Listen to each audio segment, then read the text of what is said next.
नमस्कार, मैं हूं पुण्य प्रसून वाजपेयी। दस्तक में आपका स्वागत है। बीते 2-3 बरस में याद कीजिए तो इस देश में ईमानदारी की खोज बाखूबी हो रही है। किसी भी मुद्दे को ले लीजिए, घोटाले आते हैं, उसके बाद एक ईमानदार चेहरे के तौर पर अपने तरीके से परिभाषित करने की स्थिति में हर कोई आ जाता है।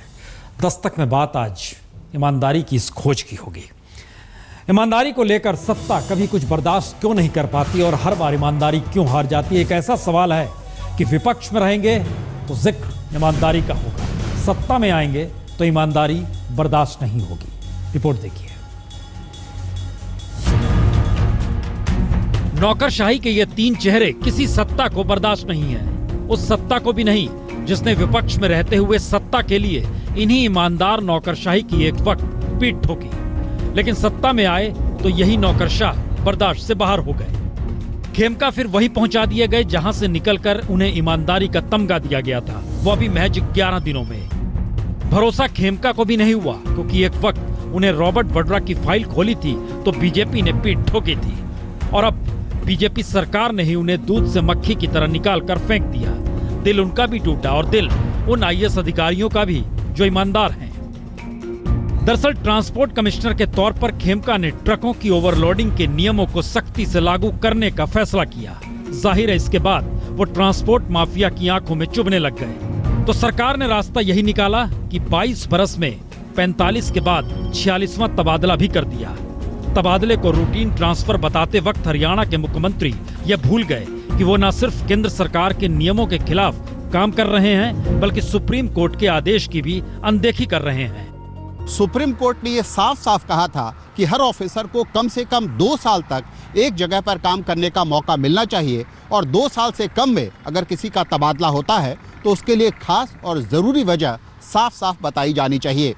लेकिन सुप्रीम कोर्ट के इस फैसले की अनदेखी करते हुए नेता आए दिन तबादले की बंदूक ईमानदार अफसरों पर तानते हैं और सवाल पूछे जाने पर जवाब देते हैं कि वो ऐसा समाज के हित में कर रहे हैं।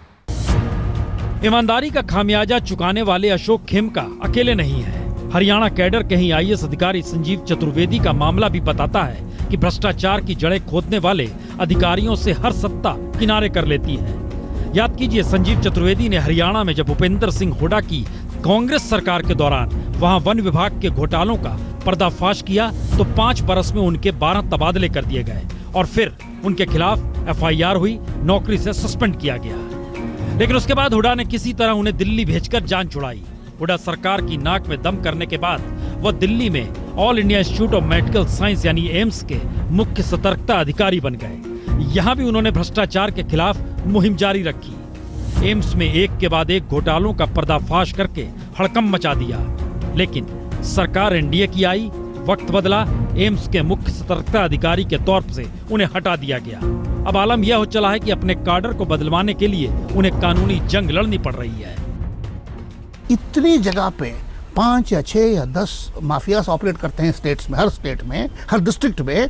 उनको जैसे ही समझ में आता है, कई ऑफिसर्स देखते हैं, इधर चले जाते हैं, खुशी से रहते हैं। कई ऑफिसर्स खेमका इस किस्म के लोग जो हैं, भाई ये तो गड़बड़ है, हमारा काम है इसको रुकवाना, तो जांच करना शुरू करते हैं तो वहाँ से सांप निकलता है। तो इसीलिए तो उन्हें जितना जल्दी वहाँ से हटाया जाए, ट्रांसफर का जेनेसिस यही है। सिस्टम को सही करने की सजा भुगतने वाले और भी कई हैं। याद कीजिए, आईआईटी खड़गपुर के प्रोफेसर राजीव कुमार, इन्होंने कोशिश की तो आईआईटी के प्रवेश परीक्षा की स्थिति में सुधार हो गया, कुछ ट्रांसपेरेंसी आ गई। खुद सुप्रीम कोर्ट ने इस काम के लिए उन्हें हीरो करार दिया। लेकिन आईआईटी की चमक दमक के पीछे छिपी गंदगी को साफ करने की कीमत उन्हें भी चुकानी पड़ी। आईआईटी ने उन्हें सस्पेंड कर दिया, उनकी जासूसी कराई गई, उनके फोन रिकॉर्ड किए गए और अब उन्हें जबरन रिटायर होने को कहा जा रहा है। लेकिन एनडीए की सरकार में भी कोई प्रोफेसर राजीव कुमार की मदद को तैयार नहीं, यानी जिसने देश के बच्चों की खातिर अपने बच्चों का भविष्य दांव पर लगा दिया, वह भी बर्दाश्त नहीं। कुमार विक्रांत के साथ बालकृष्ण, दिल्ली, आज तक। कार्यकारिणी बीजेपी की बेंगलोर में चल रही थी, जो खत्म हो गई प्रधानमंत्री के भाषण के साथ ही। वहां पर भी ईमानदारी का जिक्र हुआ है, इस बात का भी जिक्र हुआ है कैसे सरकार बेदाग है, किस रूप में काम कर रही है। वहां पर हरियाणा के मुख्यमंत्री भी पहुंचे। हमारे सहयोगी अशोक सिंघल ने उनसे सवाल पूछा, ये ट्रांसफर क्या है? जवाब क्या आया? जो खेमका IAS ऑफिसर है उनकी ट्रांसफर बार बार हो रही है। आप ही लोगों ने कहा था कि कांग्रेस ने उनके साथ इंसाफ नहीं किया, लेकिन आपके मुख्यमंत्री काल में फिर उनकी ट्रांसफर कर दी गई और साइडलाइन कर दिया गया। मैंने कहा ये एक एडमिनिस्ट्रेटिव काम है, उस एडमिनिस्ट्रेटिव काम को सरकारें करती हैं, इससे ज्यादा कुछ नहीं करने। दरअसल खेमका ने मुद्दा उठाया था ओवरलोडिंग का, ट्रक पे ओवरलोडिंग जो होती है, और चूंकि वो पहुंच गए महेंद्रगढ़ में। महेंद्रगढ़ वो जगह है जो सीमा से लगी हुई है राजस्थान से, वहां ट्रक आते हैं, लेकिन महेंद्रगढ़ के पॉलिटिशियन जो जीत कर पहुंचे हैं वही परिवहन मंत्री हैं। मुश्किल होनी थी, टकराव होना था, स्थितियां बिगड़ी। माना यह जा रहा है कि हरियाणा सरकार तय करना चाह रही थी कि दरअसल ओवरलोडिंग करके जो लाते हैं उनका एक बार चालान काट दिया जाए, तय कर लिया जाए, पूछ लिया जाए कितनी बार आइएगा, पैसा जमा कराइए, निकल जाइए। खेमका कहते जी नहीं, जितनी बार निकलेंगे उतनी बार चालान कटेगा। मामला अटक गया।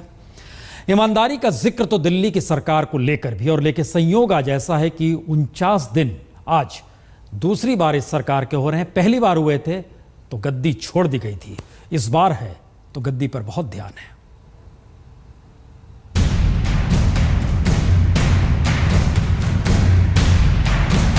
मुख्यमंत्री की कुर्सी तो क्या, अगर अपनी जान देश के लिए देनी पड़े तो मैं अपने आप को बहुत सौभाग्यशाली समझूंगा। मुझे लगता है कि ये आखिरी हमारा सेशन है। और पिछले बरस 14 फरवरी को इसी भाषण के बाद केजरीवाल सरकार सड़क पर आ गई। जुबां पर लोकपाल को पास न कराने का दर्द था, भ्रष्टाचारियों पर नकेल न कस पाने की कसमसाहट थी। लेकिन किसे पता था दोबारा सत्ता में आएंगे तो पहले 49 दिन तक लोकपाल का जिक्र ना होगा। याद कीजिए, दिल्ली पुलिस के भ्रष्टाचार के खिलाफ जनवरी की ठंड में सड़क पर दिल्ली के सीएम केजरीवाल रजाई ओढ़कर सो रहे थे।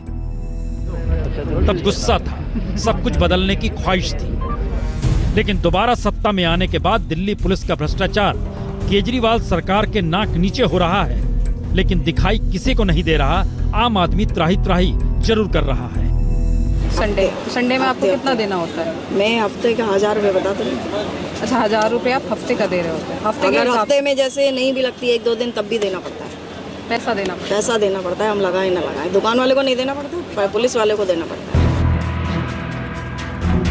याद कीजिए, उन 49 दिनों में आम आदमी से मिलकर सत्ता, आम आदमी के होने का सुकून सीएम केजरीवाल को भी था और जनता को भी।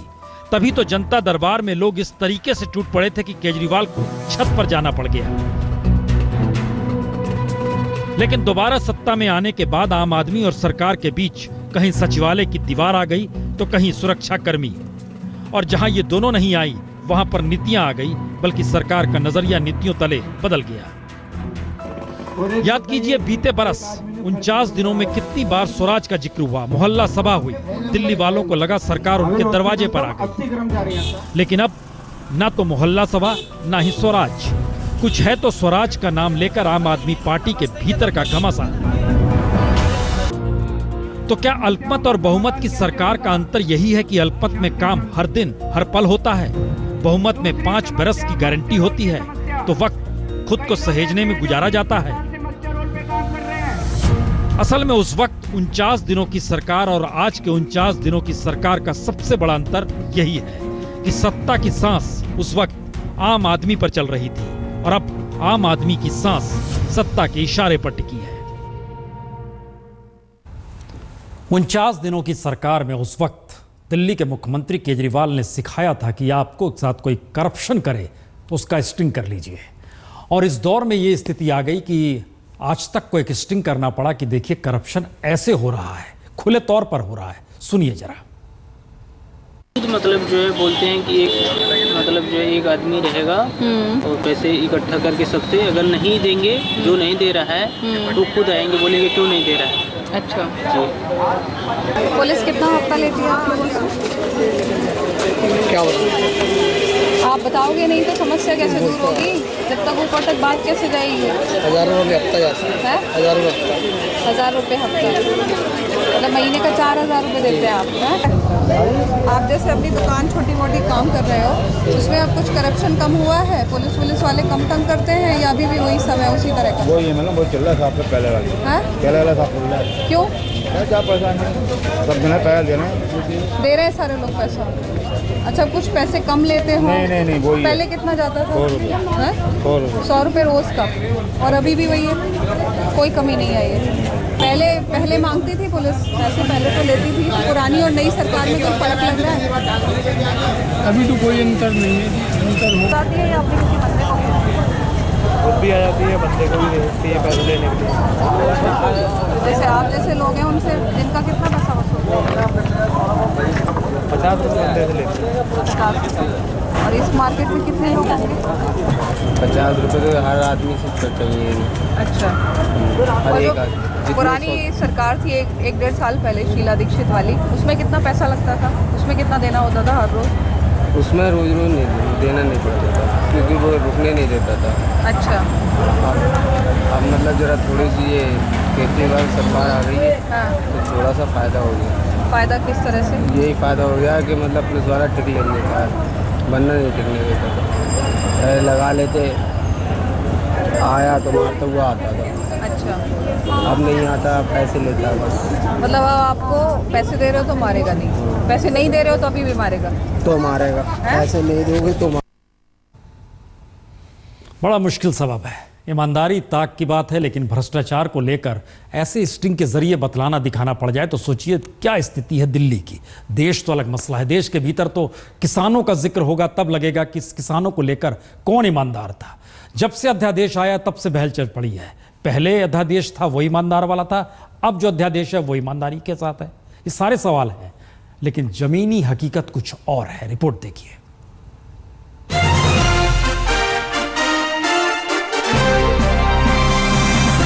भूमि अधिग्रहण अध्यादेश पर आने वाले दिनों में कांग्रेस से लेकर आम आदमी पार्टी सरकार को घेरेगी जरूर, लेकिन विकास की चकाचौंध कहीं कम न पड़े इसकी व्यवस्था सरकार ने कर ली, क्योंकि भूमि अधिग्रहण अध्यादेश दोबारा जारी कर दिया और राष्ट्रपति प्रणब मुखर्जी ने भी आज इस पर अपनी मुहर लगा दी।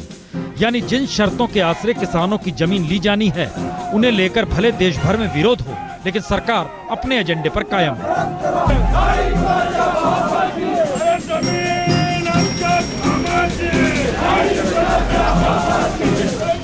तो जिन्होंने आज अध्यादेश खत्म होने से पहले दोबारा उसे जीवित कर दिया और कल जो विरोध करेंगे, क्या वाकई किसी के पास किसानों के लिए कोई ब्लूप्रिंट है, या फिर हर सत्ता के पास किसानों की जमीन हड़पने के उपाय हैं और विपक्ष के पास विरोध के तेवर। और इस खेल में सत्ता और विपक्ष तो बदलते रहते हैं, लेकिन किसान की स्थिति जस की तस। उल्टे बीतते वक्त के साथ हालात बद से बदतर होते चले जाते हैं। आलम यह हो चला है कि अब देश में अधिकतर किसान किसानी छोड़ना चाहते हैं। CSDS के ताजा सर्वे की माने तो 62% किसान खेती छोड़ शहर जाना चाहते हैं, अगर उन्हें काम मिल जाए तो, जबकि 22% किसानों ने सीधे कहा उन्हें खेती पसंद ही नहीं है, और 37% किसानों ने कहा वे नहीं चाहते कि उनके बच्चे किसान बने। तो क्या गांव का देश भारत अब शहरी बन रहा है, या फिर शहरों में जिंदगी इतनी हसीन है कि हर गांव वाला शहर आना चाहता है? सच है कितना खतरनाक, इसकी कल्पना इसी से की जा सकती है कि देश में शहरी गरीबों की तादाद गांव के गरीबों से ज्यादा है।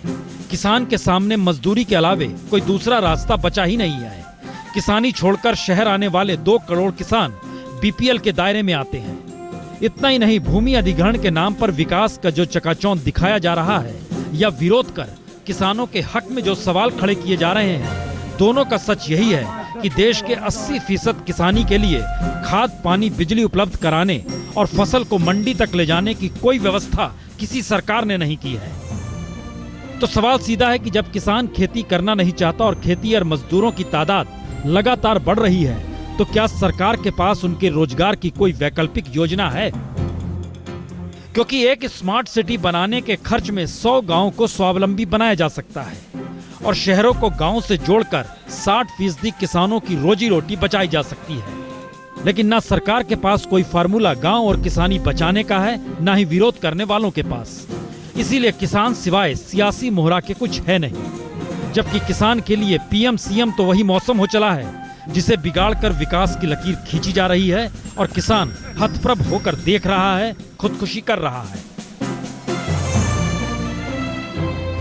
इसमें हमारा बहुत नुकसान है। दाना एक नहीं, पानी सारी रात बारिश हुई है, पानी बहुत ज्यादा हो गया कि मैं तो पहले तोड़ दिए बरसात ने बूंदा ना दिन रही खुई कसर आज मेट दीवा कती है।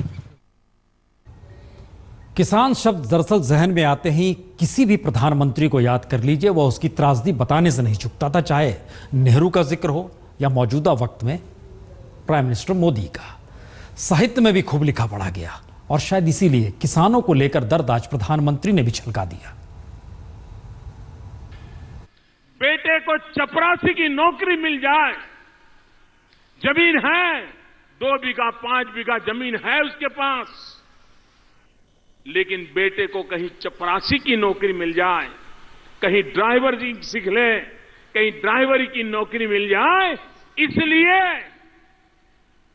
रिश्वत देने के लिए अपनी 2 बीघा 5 बीघा जमीन में से एक टुकड़ा जमीन बेच करके उन पैसों को ला करके रिश्वत दे करके बेटे को चपरासी बनाने के लिए वो मजबूर होता था। किसान की जमीन कैसे गई, कहां गई?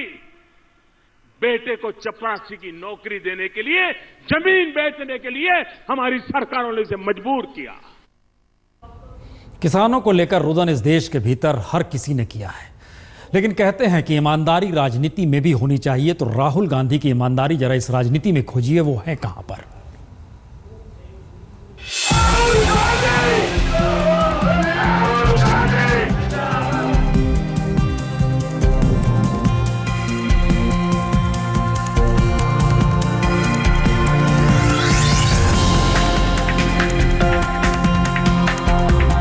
राहुल की ये तस्वीरें ही राहुल गांधी की पहचान है। राजनीति के तौर तरीकों में हमेशा नए नए तरीकों से चौंकाने वाले राहुल गांधी उन्हीं 10 बरस तक देश को चौंकाते रहे जब तक उनकी सत्ता थी। यानी 2004 में राजनीति के मैदान में कूदे राहुल की हर तस्वीर, हर वक्तव्य कांग्रेस की सत्ता के दौर के हैं। याद कीजिए, जब परमाणु समझौते को लेकर संसद में बहस चल रही थी तो राहुल गांधी भी खड़े हुए और उन्होंने कलावती का नाम लेकर सबको चौंका दिया। But Kalavati is a person whose husband committed suicide. Kalavati का नाम राहुल ने लिया तो कलावती की जिंदगी संवर गई। दरअसल राहुल गांधी का ऑरा जब कलावती सरीखे एक आम महिला को खास बना देता है तो फिर कांग्रेस के भीतर खास बनने की चाहत किसे ना होगी, और खास बनकर कांग्रेस को चलाने का ख्वाब भी कौन कांग्रेसी नहीं पाल रहा होगा। तो फिर कांग्रेसी कार्यकर्ता कलावती सरीखे देश में करोड़ों महिलाओं के दर्द को समझने निकले, या फिर राहुल के दरवाजे पर खड़ा होकर खुद को खास बनाकर कांग्रेसी कार्यकर्ताओं पर अपना हुक्म चलाने निकले।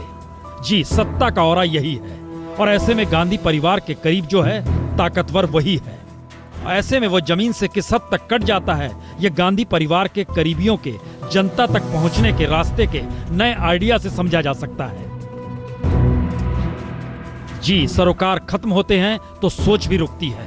वजह भी यही है, जब कांग्रेस की सत्ता नहीं है तो राहुल गांधी भी नहीं है। सवाल राहुल की छुट्टी पर जाने या लौटने के इंतजार का नहीं है।